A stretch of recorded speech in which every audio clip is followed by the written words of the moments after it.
मुंबईकरांसाठी अतिशय महत्त्वाची बातमी आहे। पुढील काही दिवस मुंबईच्या काही भागातील लोकांना पाणी जपून वापरावे लागणार आहे। पवई अँकर ब्लॉक ते मरोसी जलबोगदा टनल शॉप दरम्यान बृहन्मुंबई महापालिकेमार्फत नवीन 2400 मिलीमीटर व्यासाची जलवाहिनी अंतरण्याचे काम पूर्ण झालेले आहे। त्यामुळे 1800 मिलीमीटर व्यासाचा तानसा पूर्व व पश्चिम या दोन्ही जलवाहिन्या अंशतः खंडित करून नवीन 2400 मिलीमीटर व्यासाच्या जलवाहिन्या कार्यान्वित करण्याचे काम हाती घेण्यात येणार असल्याने बुधवार दिनांक 5 फेब्रुवारी 2025 रोजी सकाळी 11 वाजल्यापासून गुरुवारी दिनांक 6 फेब्रुवारी 2025 रोजी सायंकाळी 5 वाजेपर्यंत म्हणजेच एकूण 3 तास सलग जलवाहिनी कार्यान्वित करण्याचे काम सुरू राहणार आहे।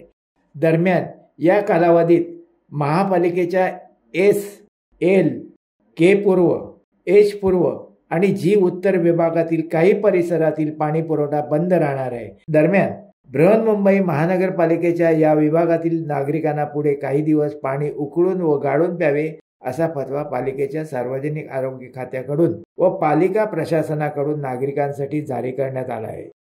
शिवसत्ता टाइम्ससाठी देवेंद्र मोरे, मुंबई। दे धडक बेधडक वृत्त देणाऱ्या आपल्या शिवसत्ता टाइम्स न्यूज चॅनलला लाल बटन दाबून सबस्क्राईब करा आणि बेल आयकॉनला क्लिक करायला विसरू नका।